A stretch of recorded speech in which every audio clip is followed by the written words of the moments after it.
back to the second segment of this show this morning. The topic is African American History Month and Women's History Month. And quite recently, during our first segment, we had a conversation with Miss Alana McLaughlin. And of course, in doing so, we sort of laid the foundation for the topic today, and that is African American history and women's history. And we have with us during the second segment, Dr. Gloria Pillow, who will give us some additional information about African American History Month as well as Women's History Month, February and March of 2011. Yeah, and then we'll be able. Why don't you, Dr. Pillow, give us a few minutes of information in reference to your background, your education, and some of the things that really led you to come to us with this great book, Mother Love in Shades of Black and White. And we want to talk about that book as soon as we have an opportunity to get some background information from you. Thank you, Dr. Haney. I'd first like to say that Nashville has been one of my two homes since I was born. I came here as a child, age 6. I was born in Atlanta, and my father's work brought us to Nashville. I am a proud graduate of Cameron High School here in Nashville, and then pursued BA in French and secondary education at Clark College back in Atlanta. After teaching, no, my first stint in graduate school was at the University of Minnesota. That was right after college. That was in pursuit of a master's in French. I worked for the Minneapolis public school system for 7 years. For 3 years, I directed a project on institutional racism, desegregation, and for 9 years after that, I was director of the United Negro College Fund office in Minneapolis. Then at a rather advanced age, I decided that I really needed to follow my dream, and that was to return to school to study literature, specifically African American literature.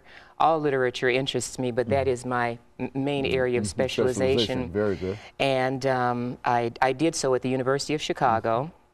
Received my master's and PhD, and taught at Michigan State University for 5 years.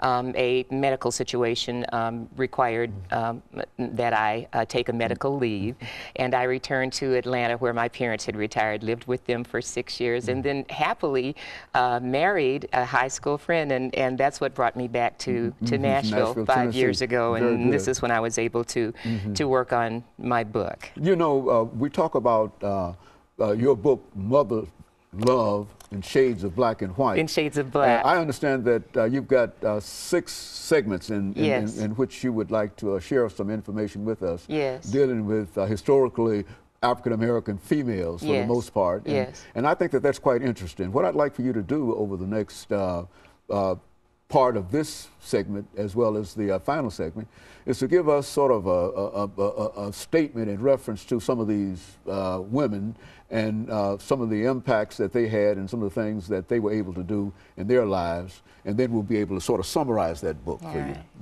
I'll start at the end, if that makes sense, and that's because the 6th chapter has to do with Toni Morrison's Beloved. The mother in Toni Morrison's Beloved is an incredible character based on a true story. It's a slave narrative.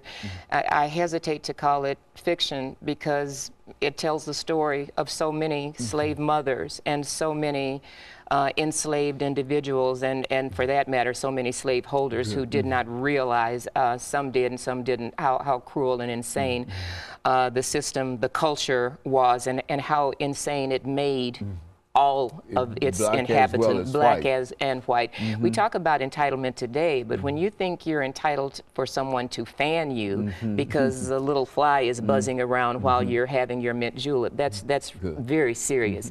And when you think you're entitled to take one's children and sell them, again, this is dementia as far as I'm concerned.